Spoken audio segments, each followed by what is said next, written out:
Warning. This podcast is about the horror genre, specifically horror films. As most horror movies are filled with coarse language, violence, and/or gore, the topics and language of the cast of the pod will also reflect the genre. If you have any issues with the aforementioned warnings, please press stop. However, if you have no issue with adult language, movie violence, or the accoutrement that accompanies horror films, please feel free to continue. You have been warned. Welcome back to Cast the Pod. We're doing something different this time. We normally stick to horror movies, and the only time that we don't is when we're doing stuff like for patrons and when we do films that they request and all that. But we're gonna do something because this movie was so moving. Superman, the movie that just came out a few days back. And so we're going to do Cast of the Pod superheroes. We haven't figured out what the name's going to be or anything like that. We're going to have several guests going. Right now we've got Brandon. Did I say your full name? Or Yeah, you can use the full name. Yeah, Brandon Oliver's over here. And we're going to talk about different aspects of the movie Superman. And like I said, we're going to have different people on at different times. And I don't know. Brandon, you were I threw that out there online, like who wanted to talk about this movie. And you like Deborah and I. Deb's here too. Deb, how you doing? Hello. Hello, Deb. And yeah, you were one of the first people to jump on my comment there. Well, what did you want to talk about for Superman? Well, I mean, I saw it twice this weekend. So I saw it Friday with the wife and the kid, and then yesterday with my mom. Nice. And I think probably over the last maybe 5 to 10 years, if I were to rank movies like my favorite movies, and I mean they just both happen to be action movies, but they're really well done, is Top Gun Maverick and this one. They're just, nostalgia is a weird thing because we look at everything in nostalgia with the 2020 lens, right? Yeah. Looking back is a lot easier than looking forward. Yeah, so like how am I trying to say this? I mean, there's so many shows and movies right now geared towards our generation that are trying to cash in on our nostalgia. And sometimes it works, sometimes it doesn't. Sometimes they write a love letter basically to our generation. Sometimes it's really gimmicky and we can see through it. But this one was a love letter, I think. And especially if you're more of a fan of the comic books and more of a fan of Superman lore, other than like Snyder universe. I was I still am. I'm a big Christopher Reeve fan. And so he set the bar extremely high, even though when Christopher Reeve made his films, I mean, the technology is nowhere even near what it is today, right? Completely different world. But he brought so much to the character in terms of going between Clark Kent and Superman. And I mean, there's that great part in Superman 1 where he's getting ready to tell Lois Lane that he's really Superman. They're getting ready to go on a date, Clark Kent and Lois Lane, and he takes off the glasses, he straightens up the posture, he has the deeper voice, and he's getting ready to tell her. I always loved how Christopher Reeve balanced that out.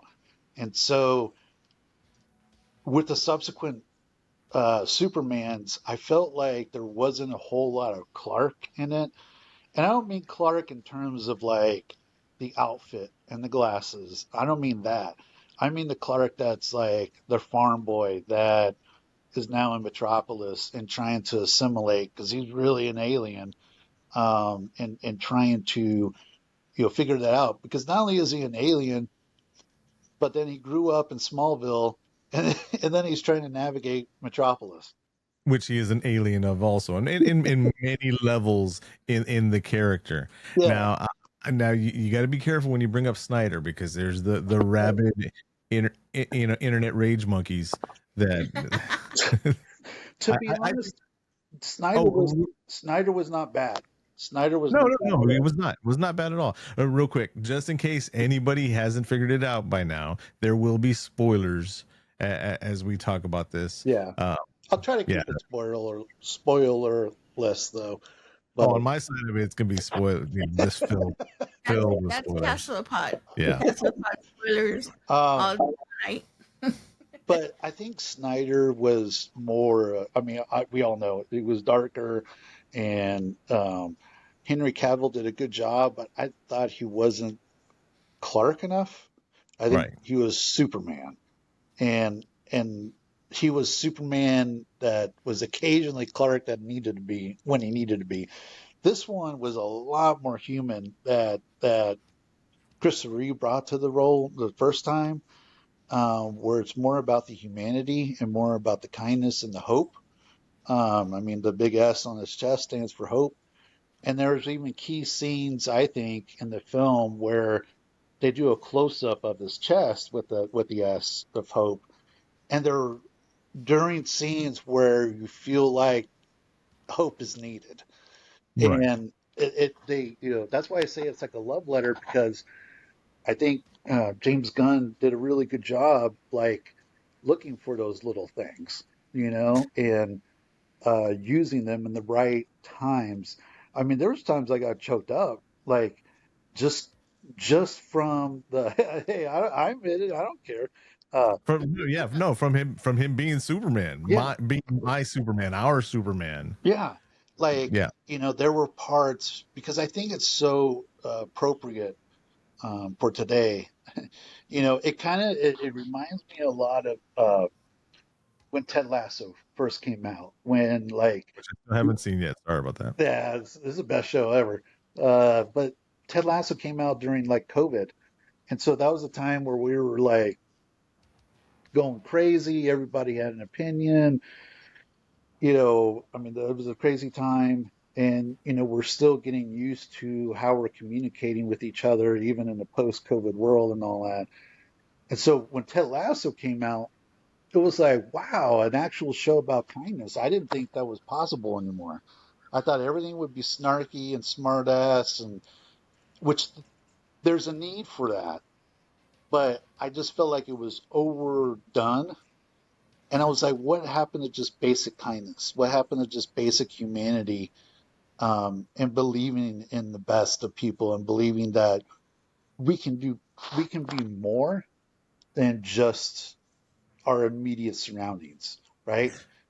We got our community, we got our city, we got our state, we got our nation and the world. And I think a lot of us get stuck in this kind of selfish, it doesn't affect me, so I don't need to worry about it, type of world. Um, and I think we lost a lot of that momentum that our generation, going back to it, our generation was like the first one that saw like MTV raps and and like you know what I mean, like all the things that came out, right? Like we were at we were at the forefront of that, and I feel like we kind of lost that a little bit, as we get older and we get frustrated and we get tired of things, and annoyed by things, and whatever. But I think we need good reminders that there is kindness out there if we treat each other with respect and with kindness and lead with that. I mean, we could do amazing things. Talking about bringing kindness into the character, and also going back to the point of comparing it to the Snyder version of it, and Christopher Reeves, and even the what's his name, Brandon Roush, Ralph. which Routh, Yeah, I the think it's one Ralph. with Kevin Spacey, Lex Luthor. Totally different kind of evil Lex Luthor there. But anyways, but that movie wasn't that bad either. I like that movie. But Yeah, the lack of empathy right. that Snyder's Superman had. I remember when we first saw, I believe it's Man of Steel, when he kills Zod, Yes. And I walked out of the theater pissed, and I Yeah, told he's Deborah, not supposed to kill. well, I didn't mind him killing Zod. I didn't have a problem with that whatsoever. But the fact that he was punching him through buildings and there were people in buildings and stuff like that, I told Deborah, Superman would have either flown out into space to fight him in space, or flown away and ran away, not because he was scared, but because he just didn't want to hurt any more people. Right. And at that point, you know, a lot of people get the Superman symbol tattooed on them, and it means, oh, it's strength, it's power, and this and that. But there's a thing about Superman that, yes, he has strength, yes, he has power, but he also has restraint. Mhm. Yeah, Where- I mean, there was a part that I think what you're talking about right now. There was a part in the movie. You know, there's a big monster that grows. At first, it's like really tiny. And I thought It's it like was, I thought it brown. was, yeah, I thought it brown. was Stitch. Yes. I thought it was Yeah. Stitch from Lilo and Stitch. I was like, oh, so cute. Yeah, not for long. You know, but the way he was trying to handle it, trying to handle the situation, and then you had the what were they, the Justice Crew or Justice Gang, Yeah. you know, comes in, and you know they're out to like basically kill this monster.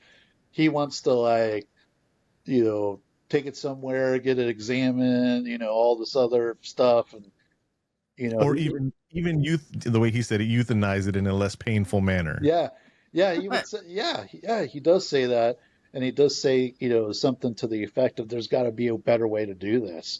See, he's already thinking all that. I mean, shit. There's a part. Oh, can I cuss? Yeah. Okay, I thought so.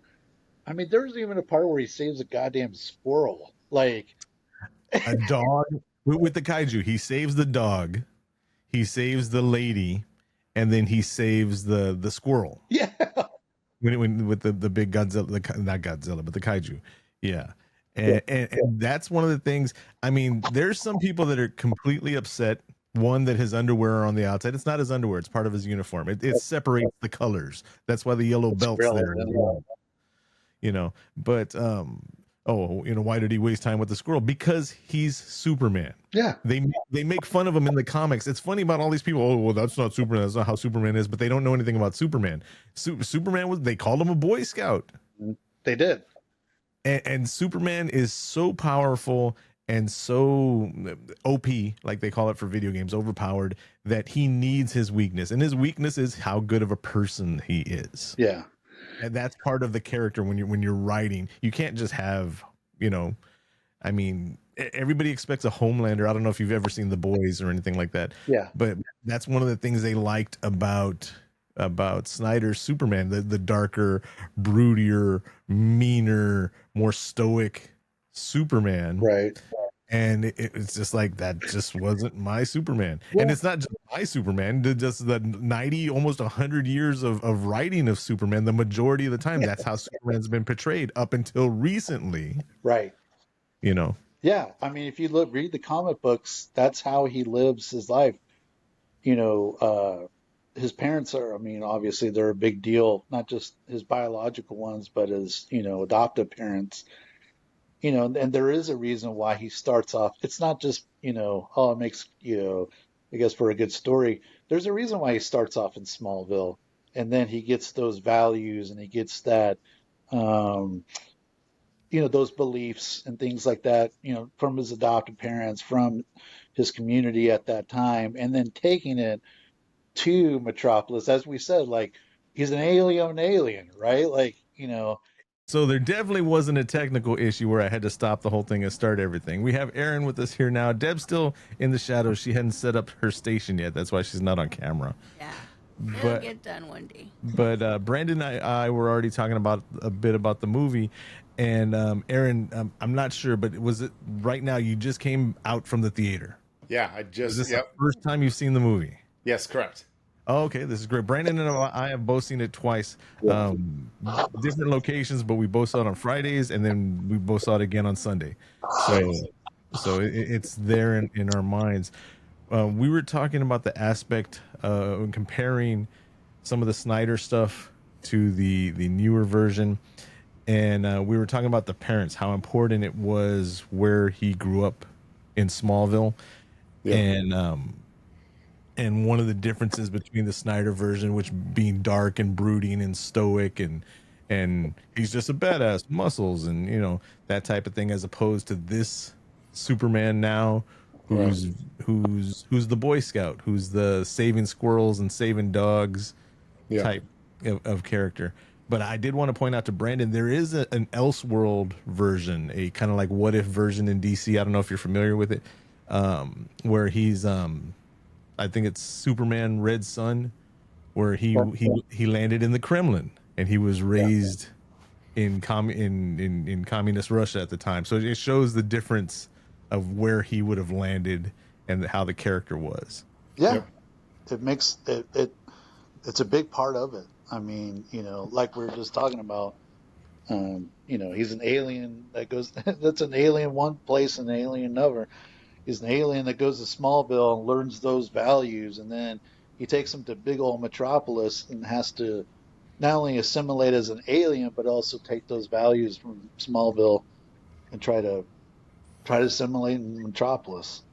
So, and I think his adoptive parents, as well as his biological parents, but definitely the adoptive parents, play a big role in this, creating those values for him. Who he is. And Aaron, on Cast the Pod, we just spoil it. We don't care. Brandon's trying not to spoil it all that much. Okay. I'm ready to spoil the shit out of this thing. Yes, but I mean, They have been warned. Yes, they have been warned. It's all over social media. There is not one surprise in this movie that I hate that nowadays everybody's so look at me. I'm going to throw out a spoiler. You can't wait a week. Yeah, I mean, there was stuff that the movie hadn't even been out on that Thursday for like 3 hours yet. People came out and just dropped out everything already. Yeah, if there's a movie I'm excited about, I stay away from social media stuff just because of that. Like I don't want to have it ruined for me. So if I know something's coming up that I care about, I just stay off. Today, something in Fantastic Four was spoiled for me by. I don't want to hear about it. I'm not gonna say it. By Marvel Entertainment. Oh, They put out a new little teaser commercial, whatever thing, and it let out a part of a storyline that they hadn't said this whole time. And I'm like, So don't look at the I mean, trailers. it doesn't. No, it's not even a trailer. It's a commercial. This on the 25th, you'll see blah blah, and then a little clip, and then and are they concerned that there's not enough hype behind it? I don't. That's just how people are now. They're just you have to drop everything, let everything out. There's no. I don't know. They're trying to beat spoilers to it. Yeah. Spoiler type people. And everybody wants that quick fix, and they want to have it all right now and just like wait. And I like that buildup of it. You know what I mean? When they started coming back out with Star Wars movies, I didn't watch any trailers even. I was just like, I want to go into this like completely fresh. You know what I mean? That build-up's important, I think. Don't get Brandon started on Star Wars. What's the point? What was that? I said, don't get Brandon started on Star Wars. No, I was just admiring your collection back there, actually. I just got this mall. I'm so pumped. He's we could do I got all kinds of crazy stuff in here, but awesome. that mall is one of my favorites. Nice. Man, it's just I would love a little more build up and enjoy it without when the trailer tells everything. It's like, what's the point? I got it. Moving on. You know what I mean? But did you see? Sorry, go ahead. Go ahead. Did you see the Zillow listing for Fantastic Four? No, I did not. Bro, I'm gonna send this to you. So you go on Zillow and they have their place is on Zillow for like $4 billion or something. It's so sick. They have all the pictures. It looks like a real listing. You know what I mean? It's dope. Yeah, I like that kind of interesting cross promotion, like stuff you wouldn't think of doing. Like that's unique. I dig that. It doesn't give away anything. It just sets up the universe. Yeah. But getting back to Superman, I was telling Brandon I saw something. I saw it on a meme, and then it's starting to spread around the podcast that I've heard after I saw the meme. I saw the meme Friday, and it made me think of something about Superman that I never thought before. And I want to see y'all's reaction, because when I saw it, I was like, oh shit. Superman is not a police officer. Superman is a firefighter. Yep. I agree 1,000%. He's there to save. He's not there to determine whatever this is that or whatever. He's just there to save lives. He is a reactive character. He reacts to the situation, does the best he can in the situation, moves on. That's a great analogy. And the first fight of the movie, was amazing. He gets there, they're introducing the robots. He's got a broken lung, a punctured kidney, and this and that, and blah blah blah blah blah, right? And they zap him with the yellow sun through the magnifying glasses and everything like that, and they're building him back up, and he's still sick. And instead of worrying about getting his ass kicked, that it says at the beginning of the movie, 3 minutes before this, he lost his first battle. He didn't care about losing. He just cared about getting back to the fight to save more people. And his robots even told him, you just lost at 100%, and you're only at 83% right now. He's like, yeah, whatever. I got to go take care of people. Yeah. Yeah. I mean, I think, again, it goes back to the values that were instilled in him. I mean, they went in a little bit of a direction I didn't anticipate with Jor-El and Laura, and the message, as compared to the Christopher Reeve ones, or, I mean, even the Snyder one with Russell Crowe. That I aspire for you to be something greater, and and for you to make the world greater, right? And this one is kind of like, oh wow, like. So Jor-El wasn't he was influential, but he wasn't as much as the farm parents, the adoptive parents. He's a scientist, though. Yeah. And the scientist doesn't necessarily have that emotional link to things as, yes, he's wanting his prodigy to keep on, but that's when it's your kid, as opposed to caring about wherever else. And there's also the room for, this is me going back to being a super nerd again, despite whatever Mr. Terrific said, despite of whatever the forensic people said, right? It could still be corrupted by Brainiac. There's nobody strong, nobody else smarter than Brainiac. I mean, it would be a great way to mess up the story. There's other ways to do it, but I don't care. I don't care if the parents are all messed up, because his Earth parents are the ones that actually shaped who he is. Yeah, and Jor-El's also, he's playing the odds. You know what I mean? Like, if you want to keep this, this group of people going, yeah, you go somewhere, you take over. The likelihood of you to do it when you're being the nice guy, the odds are not in your favor. Yes. Yeah. Deb, you can talk too. I'm listening to everybody. I'll talk in a little bit. Man, I want to make a wrestling comparison so bad. Oh, Lord. Go for it. Okay, we all know about Super Cena, right? Yes. Super John Cena, and the big heel turn that he had earlier this year. What's a heel? Yeah, very good. And so like, everybody wanted Cena to turn like 10 years ago, right? But he never did, because he stuck to his values, hustle, loyalty, and respect. I actually didn't like the heel turn because of that reason, because he had gone through so much and stuck to his values and never really turned against. Even when the crowd booed the hell out of him, he was still Super Cena. You know what I mean? And so I always draw that parallel with Superman, like, where he doesn't lose his values at any time. Like, he could easily just snap his fingers and take over the whole world if he wants. Right. I mean, who's going to really stop him? I mean, that's kind of what the Batman's, concern in the Snyder part. But, if he wanted to, he could take over the whole world and nobody would really stop him. But instead, he chooses to live by his values and never deviate from them. And, that's who defines him, in my opinion. That's why I really love the movie. Like I said, there was parts where they showed the close up of the hope on his, on his chest, and there were like at key points where you were like, you feel hopeful. You know what I mean? Like, whether it was a come back in a fight or whatever, like there were parts where you felt hopeful. I was like, I feel helpful shit. You know what I mean? Like, I'm pumped up now. Because. That little kid holding up the flag at the end during the battle, bro, be more hopeful. Like, what do you like? You're the poster kid for hope right now. It's so sick. The whole movie, they build that. They build the faith of the people in Superman, and even with I think me and Brandon were talking about him a little bit. I think he's Malik Ali, the falafel salesman at the beginning that's helping him out of the crater. So they're building the hope on it, and you see as they're teasing with the news breaks and all that, how they're setting up the flag and the people are chanting Superman, and all that's going on, right?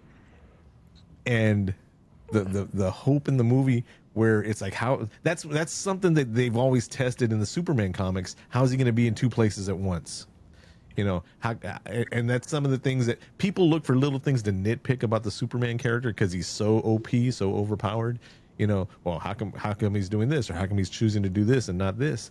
Well, he sent his friends to go to save them at the end. Superman doesn't come to save them, but his people, his friends, went over and saved them. It keeps the hope growing, and it's not just it. There's a lot of things in this movie, just like talking about the hypno glasses, which were in the comics. People are mad about the hypno glasses, but they were in the comics like in the 50s. We're in there. Yeah. And it just, I liked all the little things that Gunn explained, him being a comic nerd himself, going back to comparing against Snyder. Gunn's version of Superman feels like what a comic book connoisseur nerd would do, and Snyder's feels like a version of Superman that's like, this is my version of Superman. Which there's nothing wrong with that. The movies were entertaining and it was cool, but if you read the comics, there's different versions, there's different storylines, there's different comic lines, and now it's just time for another one. Move on. They made the money they could with that one, and now it's time for the new one. I think another thing that worked in this one was Lex Luthor, and instead of him just being a maniacal billionaire evil guy, Dr. Evil here, they actually gave him a reason why he is, and I mean that's obviously feeds into the the current little controversy of immigration and things like that. But I mean, he clearly says, you're an alien, and I don't like you, and all the people around the world love you, and not me. That's a human being, and So it gave him justification for him doing all this. It's not just, he's an evil guy. He's the guy wearing the black hat in this movie. He actually had a justification, whether you agree with it or not. Some people might actually agree with it. I 20% disagree with you on Lex's motivation. But what were you thinking, Aaron?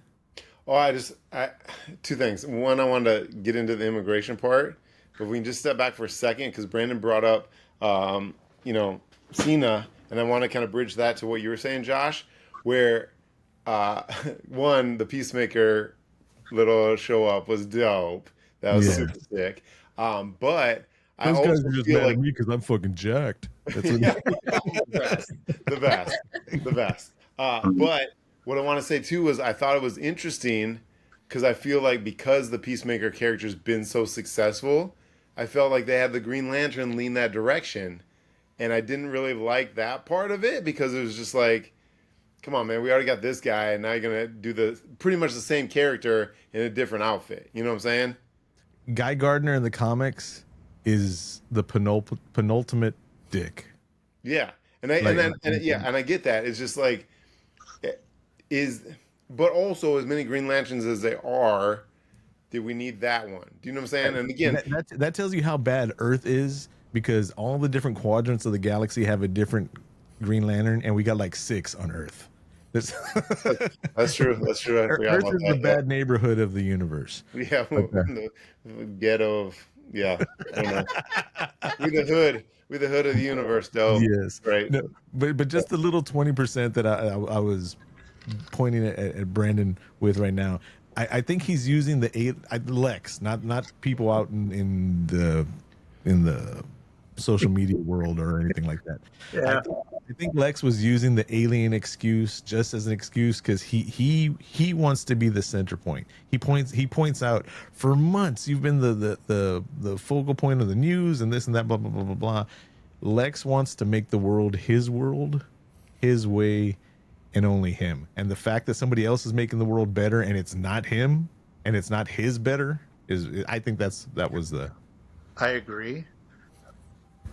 But look at the leaders that have had issues with immigration. They kind of had the same thing, well, just pick on Hitler for a second. I mean, he wanted, he had a clear, he had a clear vision of what he wanted for his world, right? Like, and I mean, now we look back on it and, obviously it was, very wrong, but I think that leads into, because I mean, he was clearly out front. Everything is dear leader. Everything is, towards him, right? It's towards Hitler, being the center of all of it. You have a current guy that is, his ego is gigantic. And again, he's at the center of things. You know what I mean? It's not really a party. I mean, it is, but it's when you drive around town, you see the lifted pickup trucks with the flag sticking in back. It doesn't say Republicans, it says Trump, right? And so I agree with you, Josh, that he's using that part of it. And that's what those leaders also did. Well, that's what only Hitler did. I don't say go off on Trump yet, but they use immigration as a fear, right? All the problems in our society are due to these immigrants over here. And there might be some truth to that. That's what helps their case, right? But so I agree. I think he uses it a little bit. But at the end of the day, look at the other previous leaders that have done the exact same thing, and it made it about them. But going, I see what you're saying. Yeah, but going back to the James Gunn world and the Lex Luthor part of it, I don't think he has any fear of the alien or anything that whatsoever. He's just, when he publicly says it, like when he's talking to himself, when he's looking for the motivation on why to hate Superman or anything like that, it's more of that's not me getting the attention. That's not whatever. And then he's using the words that he knows are going to set people off, the words that are going to trigger people towards his side. And it might not be his belief, but he knows the marketing for it. Isn't that the same thing we were just talking about, though? I have no idea what you're talking about. Talking about Superman here. Yeah, I'm gonna put the times on there. We're talking about Superman. Time out. Yeah. Click. Hey, so I mean, is this the same thing they did, though? What do you got, Eric? Yeah. What do you got? That's a whole nother podcast, Brandon. Yeah, well, let me just tiptoe into it a little bit. So, Josh, but not on Superman. I don't have enough memory card on this 180, this 126 gig memory card. Why was this episode 8 hours long? I don't know. So, Josh, let me touch a conversation I had with our good friend E. Green. We had this conversation while I was tattooing him about the political stuff leading up to this last election. And, him being who he is and dealing with the things he's done in his life and the racial stuff he's dealt with. We had this all around the world. What's that? All around the world where he's dealt with it. Yeah, exactly. Yeah. So a very interesting thing from that conversation that he said that I think ties into this and all the Hitler, all these leaders that are this type of way, bad guys, whatever you want to say. He was like, I don't think that our current guy is racist. He goes, I think he's an opportunist. Oh, yeah. I go, that's an interesting take. He goes, that's just the group that latched onto him, so he latched onto them. And I said, that's a very interesting and very plausible take on the whole thing. That's my take on Lex, yeah. Yep, and exactly. those guys that are, and I think Lex also, like a lot of these guys too, enjoys the challenge part of it. And this is something I can conquer, and this is something I can do, and this is me, me, me, me, me, me. All of those guys are the same. And it's all about, it's a pissing contest, you know what I mean? And if you can, whatever it takes to get to that point, whatever group, even if you don't agree with them, if they're going to push you to where you need to go, let's go. That's how those guys think. Get where you want to get no matter necessary. what. Exactly. Now, there's a juxtaposition between Superman and Lex Luthor that I want to talk about. Brandon and I had already talked about the empathy that this Superman has, as opposed to the Snyder one. And Snyder, the Snyder, to all the Snyder marks out there, it's okay to like two versions of Superman. I like them both. Hey, I've been underwear reading on the outside, underwear on the inside. It's all good. Whatever you like is good. I've been reading comics for 40 plus years, and during that 40 plus years, there's had to have been at least 12, 13 different versions of the core. The core stays the same, but anyways. Yeah, but Josh, also, and I love you for being a true comic book nerd like myself. I appreciate you. Here's the thing: how many times throughout those years you get your comic and it's this writer and this artist and you love it and that series goes and and then they have a different writer and then they have a different artist and it changes and then they're in this other series and there's a crossover and all these things. If you're a real nerd, and unless they bring in somebody that's ridiculous, I don't. And again, and we've had this argument before, Josh, about how, like, Star Wars, for example, like these freaking fanboys that didn't go 10 years, these younger cats that didn't go 10 years without anything, talking shit. It's like, enjoy what you have, my guy. You know what I mean? But when you look at the Superman character, there's been so many versions, and for the majority, they've all been great. I've enjoyed a lot of it. Major character changing and bringing back Star Wars. There's one thing that is completely unforgivable. Luke Skywalker throwing away the lightsaber and drinking that blue. That still pisses me off. I'm sorry. Big Star Wars guy. One thing. Epic all the way through. One thing. I get that. But you know, that's the same thing with Superman. Is like, is there something? Okay, let's have that same argument then, Josh. What discussion, not argument? What's the death of Superman? You know, I have that comic book. I have one copy that I read, and I have one that's still sealed. Me too. Of course, my man's. Is that writing forgivable? Like, they killed Superman. Like, how devastated were you as a kid to how unthinkable and unfathomable and what kind of jump the shark bullshit is that? Do you know what I mean? I am old enough to have been married when they killed Superman, and you're old as fuck, bro. I forgot. Yes, sorry. yes. So I was on a mission to buy as many black and white sealed versions of the comic that I could find at the time. Yep. But there was one comic that I knew, since it was a comic book, you know, he was going to be back one way or another. But there was one comic that I don't know what issue it was or anything. They had already brought all the other Supermen into play, and Jonathan Kent dies. The dad dies. He has a heart attack and dies. Yep. And he runs into Clark on the way to heaven, and he's telling him, "What are you doing?" He's like, "Well, you know, I've seen my body." He was having the out of body experience and everything like that. I know it's over. And his dad tells him, "No. You don't know that's what it's supposed to be. Go back. See if you can go back in your body." He's like, "What are you talking about?" He goes, "You're just going to heaven because that's what we taught you.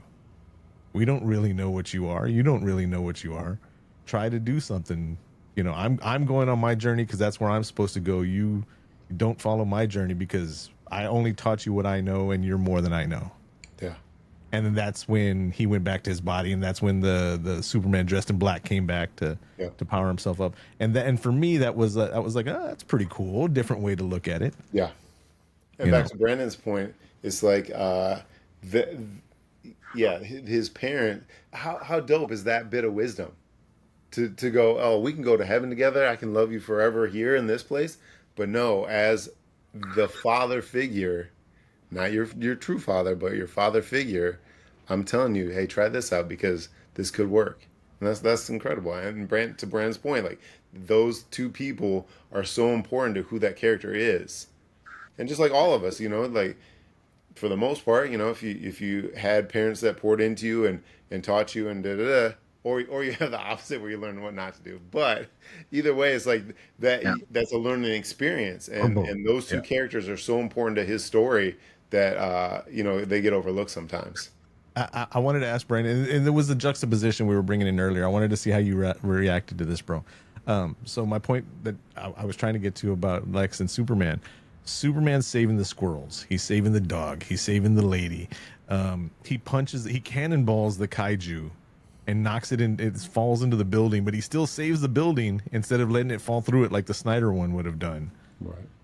Just knocking Zod through buildings, killing people with debris and flying Kryptonians and everything like that. So he saves everybody from that. And so he has this moral part of him where he's saving everybody. He's doing everything he can for everybody else. And then you have Lex, who knocked over his cup of pens. And did it again. After they picked it up, and he kind of looks at him, he's like, and then knocks it over again. It's the example of one has power and the other one has a different kind of power. And even though Clark's power is far greater than Lex's, Lex just takes that abuse. It gives that abuse away with his power. I just like how they showed that on screen. Just it wasn't just good guy, bad guy. I mean, it is good guy, bad guy. But I mean, just to the smallest levels of things of him being that douchebag, knocking the pens over. It's actual power versus perceived power. All those people in that room that are picking up those pens perceive Lex to be powerful. At the end of the day, mentally, yes, but physically he's not that powerful. You know what I mean? True. Compared to Superman, for sure. Yeah. Why aren't we talking about the dog?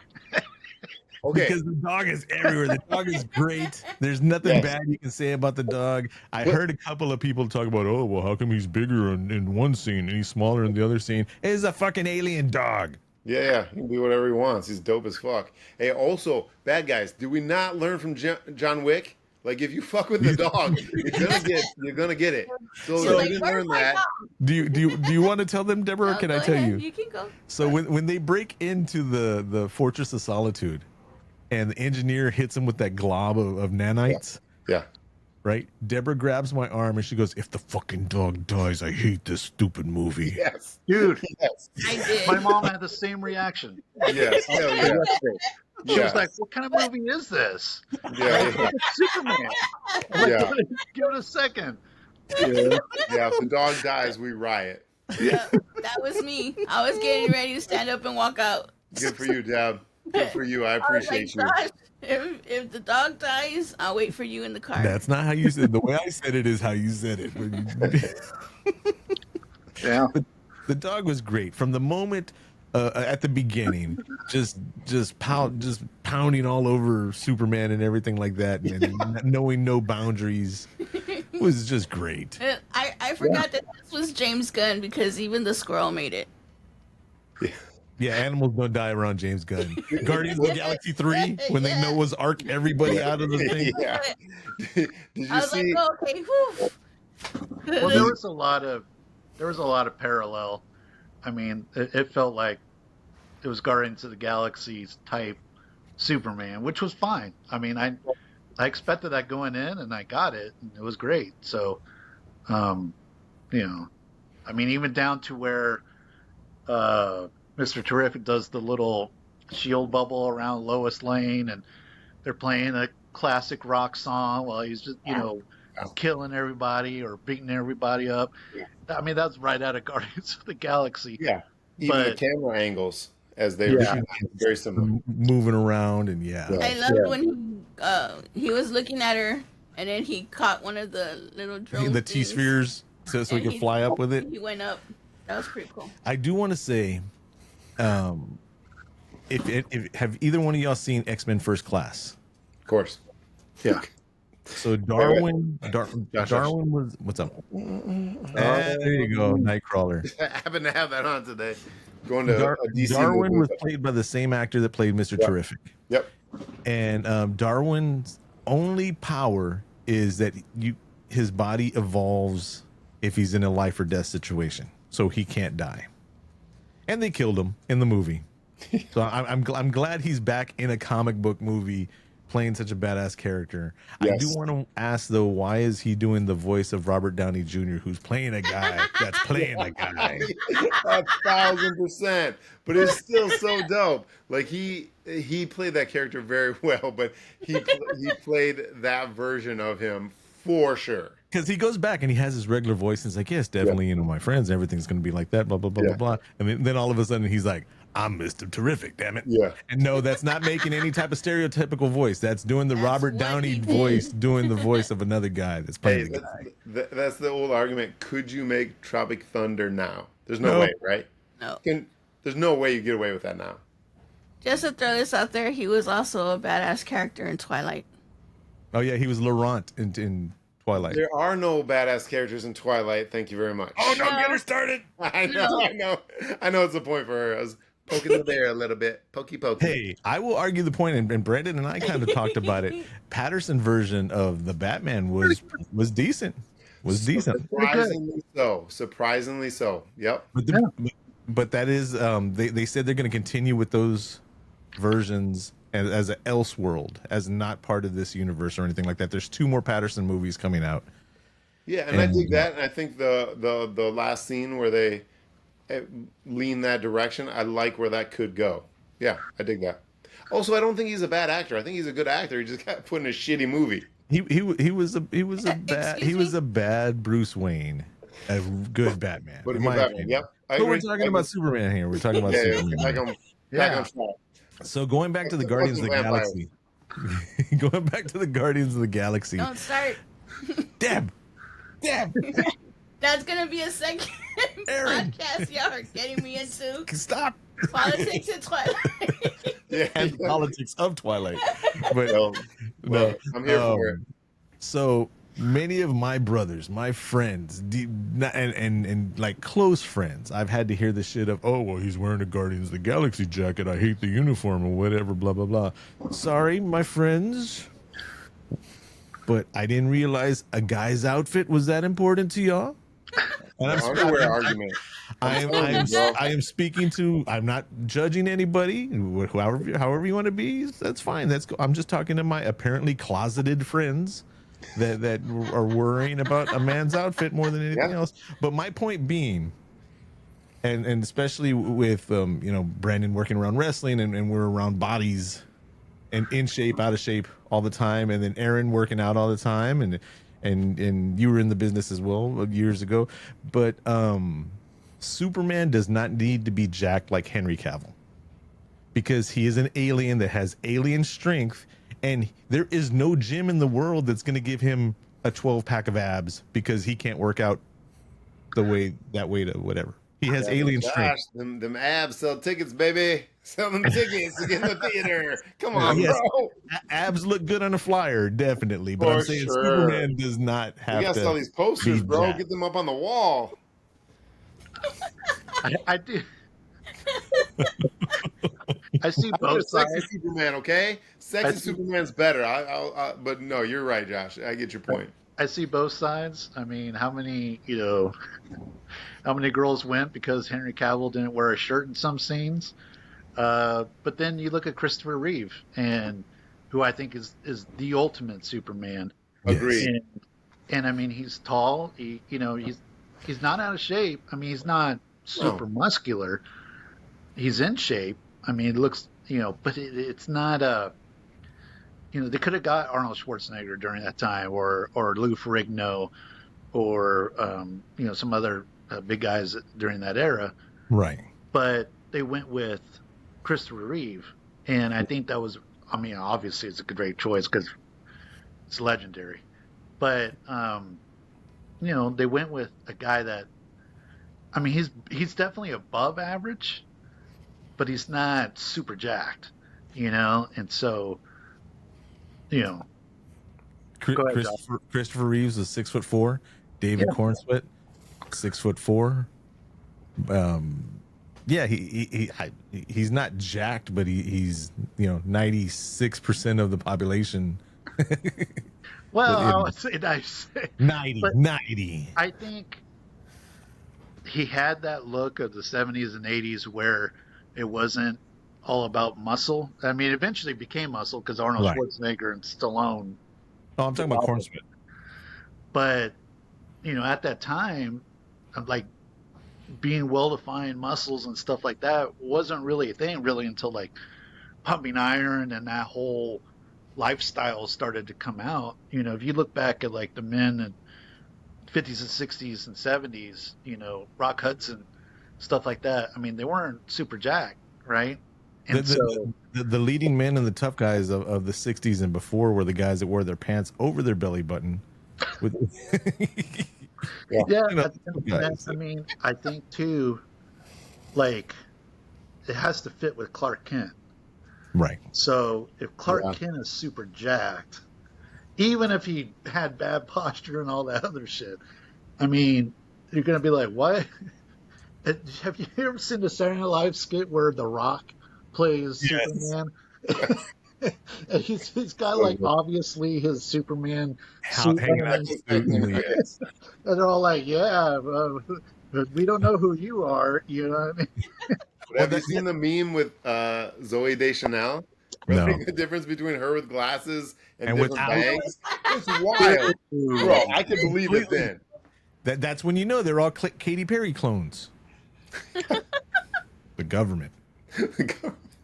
But no, I think too that fits into Clark. Clark is so essential to Superman's story. I think if you have just Superman, it's kind of like Super Cena. You know, if John Cena is never vulnerable, then it's kind of, well, shit, he always wins. You know what I mean? And having a Clark Kent like makes him more human. He assimilates to the human race as Clark, right? He's trying to fit in, right? So he doesn't give away his identity. And so I think if you have a super jacked Clark Kent, it would be like that Rock skit on Saturday Night Live. Like, it would be like, oh, man, we were fooled the whole time. I forgot what comedian said that every superhero's alternate identity, their superhero persona was their alternate identity, where Superman was the only one where his alternate identity was the human. That's in Kill Bill 2. Is it in Kill Bill 2? Yeah. And then he talks about that his vision. Yes, that's right. That his vision of us was the clumsiness, was the fool, was the Deb's alarm going off in the middle of the pod. Sorry. Yeah. Time to get up. Very in with David Carradine and Uma Thurman and Kill Bill 2. That was another Superman moment where it was like, oh damn, yeah, that makes sense. Yeah. But coming back to this movie, what did you think about the supporting cast? Jimmy Olsen. You go ahead. I think he played it as it's meant to be played. But his part, like how he actually played it, that part, like the way his mannerisms, the way he spoke. Hold on. But then they threw in that weird twist where like these girls were into him for no apparent reason, and that throws it off. There's a reason. Yeah, but okay, fair enough. But do you see, as opposed to the way it kind of used to be? You know what I mean? Jimmy the player, yes. Player. So you've seen that guy in other movies, right? Like, yeah, in other shows, the Righteous Gemstones and stuff. So I knew the second he came on screen, even though he was Jimmy Olsen, he wasn't going to play like the goofy, dorky Jimmy Olsen. I mean, it not to the kind of boring degree. You know what I mean? I've seen that guy play, you know, as Gideon Gemstone and Righteous Gemstones, and then a few other. He was in the National Lampoon's sequel, where they're throwing they're needles at each other.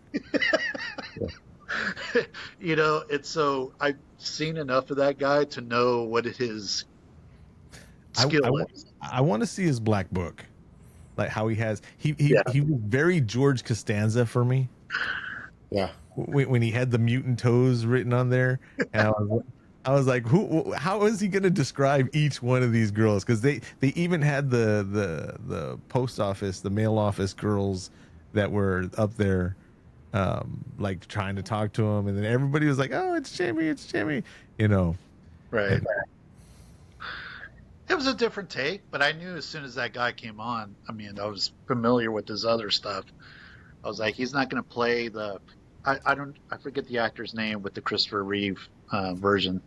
But he's not going to be that guy. He's going to be this other kind of quirky type person. So, Right. Yeah, okay, that's what I was kind of looking for. It was the quirkiness. You don't think, Josh, that was part of it? Like No. that part was similar? I always read the version. I'm not saying my version is right the way that I perceived it, but Jimmy Olsen always seemed more Smallville than Clark did when they were in Metropolis. So you want a little more aw shucks in there. Yeah, Yeah, fair enough. No. It's not that I love the way he portrayed it in this movie. Yeah, he just wasn't very speaking. comic accurate. He looked comic accurate. Yeah. yeah. And I'm not a big person in and I've talked to Nesto about this and all that, about race swapping on major characters and all that. And if it, like with Nick Fury, put the right actor in there and it doesn't matter. Yeah, agreed. You know, but when it's done just to be done, it's whatever. And there's some people upset about Perry White being a black gentleman. Yeah. And it's like, well, one, he already was in the movies before. And two, when you get down to C-level characters in comic books and in their importance, what does it matter? As long as you put a damn good actor and the actor doesn't ruin the part, Yeah. what does it matter? Yeah. And Perry, They're fictional characters. Yeah, exactly. dude, every time I hear the words fictional characters, I think of Jay and Silent Bob, the fictional character. Yeah, yeah. Yeah, I mean, I see what you're saying. And the actor that played Perry White was great, and he's great in the Marvel universe too. I'm just saying. Yeah, I mean, those kind of roles, those supporting roles, when you see the actor that plays them, you kind of know, especially if you're familiar with them, where they might be going with it. You know what I mean? Because supporting actors like that, they're not Christian Bale. You know what I mean? They're not gonna gain 100 pounds and lose 200 and, you know, all this other stuff. You know, like I said, that the kid that played Jimmy Olsen, I've seen him in these other comedies, and I was like, okay, we're gonna get a comedic, you know, kind of quirky, you know, Jimmy Olsen. And so, and I don't think Perry White was in this film enough to really, For people to get mad about anything. yeah. I mean, he was barely in it. I mean, other than being the boss, I don't think. Yeah. You know, People are looking for stuff to be mad about. Silly people are looking for silly things to be mad about. But yeah. I did like what you got, Aaron. Oh, the big Dean Cain rant. Did you see that? Speaking about dudes just wanting to be mad about stuff. I heard of it, but he's been loony for a while, so I didn't even read it. Correct. But also, he didn't see the movie. So he had all this list of complaints, and then goes, I haven't seen it yet. Bro, shut the fuck up. Probably my least favorite Superman. Yeah, that's almost everybody's. Yeah. Yeah. And then you think you have some type of ownership to speak on it? Like, shut the fuck up, bro. Yeah. So bringing in the other characters, you kind of touched on Guy Gardner a little bit. I like seeing not established, already been around forever and a day characters popping up. So we got Guy Gardner, we have Hawk Girl, you know, Mr. Terrific. I'm glad to see. Not many people like people. I've heard some people are like, oh, I'm glad that they made this character for the movie. No, Mr. Terrific's been around. Yes. Yeah. So come on, nerds, pay attention. Yeah, and I mean, you know, Hawk Girl, I think, you know, they got the crossover from the Last of Us, you know, because a lot of people, the people I would see the movie with, they're like, that's Dina from The Last of Us, right? Like, you know, so I didn't know. That's cool. Yeah, it's the like love interest in The Last of Us. So, you know, wasn't she in The Dragons too? I think she's from San Antonio, actually.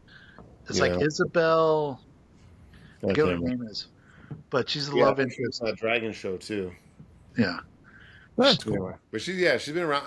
My thing was I always said the way that she was drawing the comics. I was thinking more like kind of Amazonian Wonder Woman body type. So when they went with a smaller character, I thought that was interesting. You know what I mean? But it worked. She did a good job. The cool thing with all the Hawk characters is they're a planet. So unless they're talking about the original one that was in the Super Friends, the first guy, then anybody else, just like with a somebody from the Guardian, from not from the Guardians, from the Green Lantern Corps, that you can have anybody, technically, unless you're talking about Hal Jordan or John Stewart, or Guy Gardner, But I really liked the scene when she drops the guy from Barovia. Yeah, she didn't give up. Yeah. I don't worry about it. You're just like Superman. She's like, I'm nothing like Superman, and just lets him go. That was a pretty cool moment. Yeah, I like that. Yeah, but yeah, like I said, I mean, Madison, Jennifer, even my mom knew exactly who that was because they're big, Last of Us fan, the TV show. Yeah. And so they were like, that's her, so maybe some crossover there for some of those fans. But she did good. I thought she was good. I marked out big time when they showed the Hall of Justice and it looked just like the one from Super Friends. Yes. And come to find out that was good. That facade is actually that building. And that is the building that inspired the Hall of Justice. Yeah. Yep. Absolutely. What kind of circle of life is that? Yeah. They're using the actual building that inspired the cartoon. That was cool. That was a nice little nod there. It was cool. Yeah. And talking about Guardians of the Galaxy type films, there was comedy in this one, and my favorite joke in the whole movie was when he drops the hypno glasses on Lois, when Guy drops them on there. Well, he wears the hypno glasses, and she's like, I don't know what you're talking about. You really shouldn't be telling me. Well, then he's Clark Kent. And she's like, does he just trust everybody? Yeah. That was hilarious. But when you think about it, when Mr. Terrific said that he dropped nanites in everybody's blood and all that, so they know Superman's been hanging out at Lois's house for the past 3 months. Yeah. So Guy was not necessarily that stupid.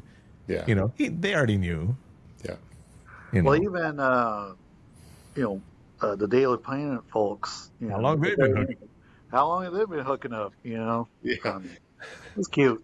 See, but here's the thing, though. Do they think it's Lois and Superman hooking up, or do they know Superman is Clark? Because the one I was wondering that too. Yeah. The one scene that kind of shocked me, right? Because the whole movie, Lois was not the damsel in distress. There was not one point when Superman had to go save her. She was not his weakness or anything like that.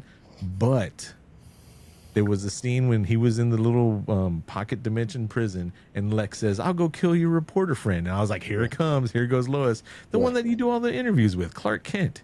And it was like, Lex doesn't know he's Clark? Yeah, that was great. I like that. Because I think everybody's thinking on that same path, and they go, oh, okay. What'd y'all think about the Elemental Man and the baby? He was perfect. He's comic accurate. I first ran into him in Batman and the Outsiders way back in the day in like elementary school.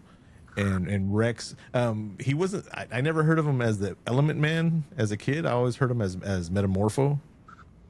But I thought he was perfect. Yeah. He calls him Element Man in the movie. Yeah. But, that part reminded me so much, again, going back to Christopher Reeve's version. And I think it lends to what we were talking about on the kindness and making people better and believing the best in people. Because in Superman 1, when he has that chain of kryptonite around his neck, Miss Tessmacher jumps in the pool and, pulls him out and kisses him first and then takes the, chain off. Yes. So him doing the reduction of the kryptonite, and then because Miss Tessmacher says, like, if I free you, will you save my mom? She lives in Hackensack or some shit like that. Yeah. And so same thing here. He was like, if I do this, will you save my son? It's like, dang, that's kind of the same wavelength as that particular part. I mean, I made that connection. I probably might be in the minority of it, but it did remind me of that. Like, I was like, oh, that's kind of like Miss Tessmacher, freed him. Like they see the good in Superman and the hope in Superman, and they start to change And because of he that reason. inspires them. He inspires everyone except Lex. Yeah, Well, no, I mean, technically he inspires Lex in a completely different way. yeah. But talking about Tessmacher, what did you think about her outfit when they got to the Antarctic? Yes. I thought it looked exactly like her outfit from part two, Yes. from Superman 2. Yep. And I then, love that little egg. That was dope. now, is she a quote unquote dumb blonde? Or she just was playing the character? That's why she was snapping all the background photos and all that? I don't Was think that she's dumb. I think she's dumb for Jimmy Olsen, but You can do better, girl. Come on, set it a little higher. Bar a but I little mean, higher. she had all those pictures, and you know what I mean. Right. Like she knew. the exact angles and everything Yeah, like that? She Yeah. even told Jimmy, she was like, I know what he does to all his other ex-girlfriends. yeah, she knows. She Little knows insurance that. policy. That was very Even though smart. she has shrimp cocktail toes. Yeah. What are you gonna do? Some people are into that. Deborah said at the end of the movie, out loud at the movie, when the girl that wrote the blog in the pink dress runs up to her parents, and she's like 6'8". I don't know if y'all noticed that. Yeah. she's tall. Then when Tessmacher jumps on Jimmy and wraps her legs around him like twice, it's like, where did they find all these, over 6'5" women? Yeah. Yeah. Lex definitely has a type. Yeah. For sure. Sure. Nothing wrong with that, baby. You like what you like. Oh shit! Is there anything we hadn't brought up about the movie? Back to the supporting actors. What'd you think of old Supergirl, Party Girl, Supergirl? So she's just like the story of Woman of Tomorrow, Right. where she's depressed about Krypton, and so she gets a drinking problem. Yeah. So a lot of people are like, "Oh, I can't believe they're doing that to a woman." Not a lot of people. I saw like 3 or 4 Right. articles. I can't believe they're representing her that way, and she's a strong woman, and she's whatever. It's like, well, yes, she is, but if you read the story, just play into you have to have the ups and downs of the story, Yeah. to see what's going on. Josh, my question is, was it necessary to have her in there at all? Do you mean it seemed like kind of a, to your point, it was the Adidas tracksuit ninjas coming in at the end, kind of. Yes, Another Yeah. episode. Another episode. yes, because she's the next movie coming up, Yeah. and then also because every time Superman was talking about crypto, he was like, "Oh, it's a foster situation. It's not really my dog." Yeah. Yeah. So That was that like a like good where, pizza. where did he get the dog at? But and then that's something else that's funny. All the things that could have set him off. Right, he goes in, kills all his Superman robots, destroys his house, says this message about his parents, completely changes his belief in everything that has made him what he is. Where's my dog?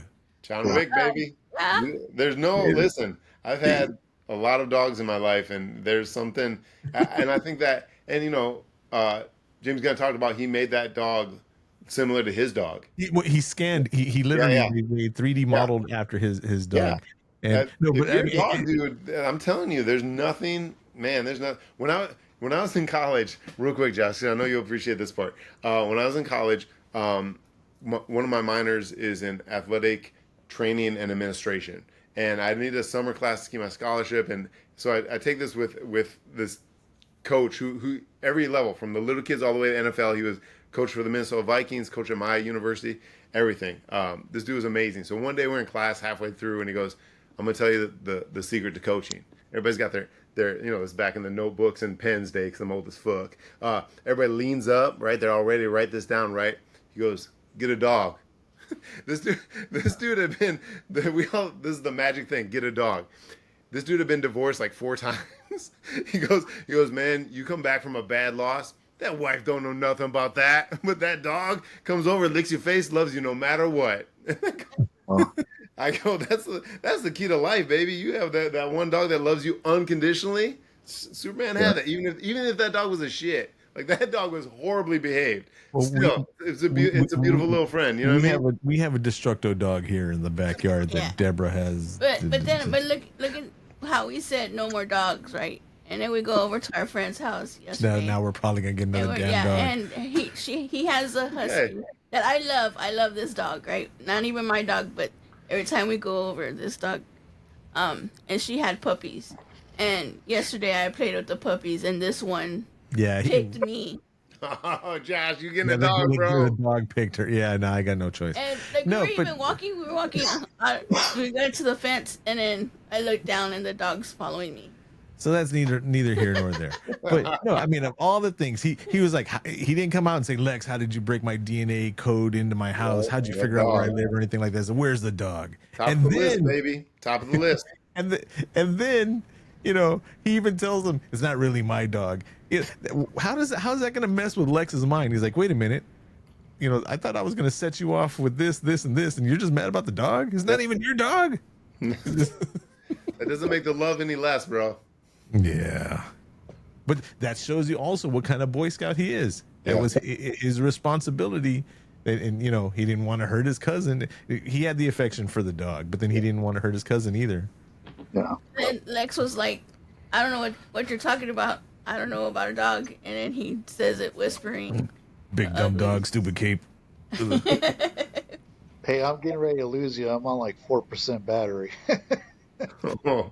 Let's go ahead and wrap it up then. Aaron, do you have anything else you want to throw in about it? Nah, but if I can plug some dates, that'd be dope. Yes, please go for it.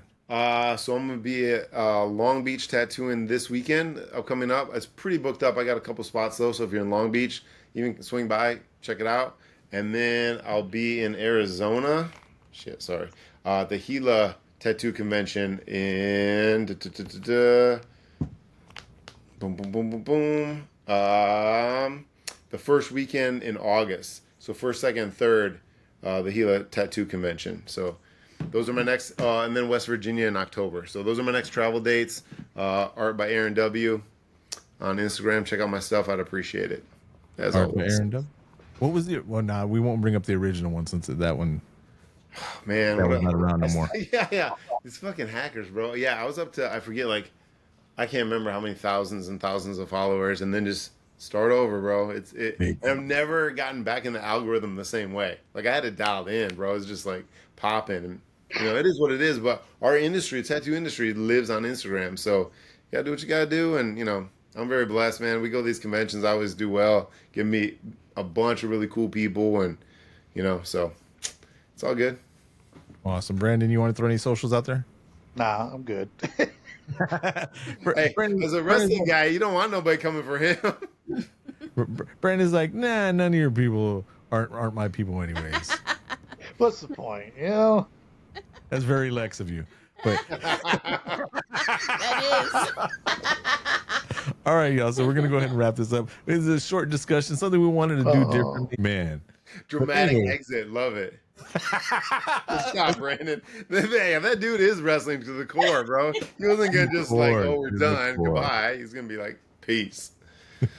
All right. So until next time, yeah, this is something that we want to do a little different. Cast of the Pod, superheroes, Cast of the Pod comics. We haven't figured it out yet. But when we sign off right now, Aaron, don't sign off yet. All right, y'all. So until next time, yeah. Thanks for tuning in. Bye, everybody. Peace.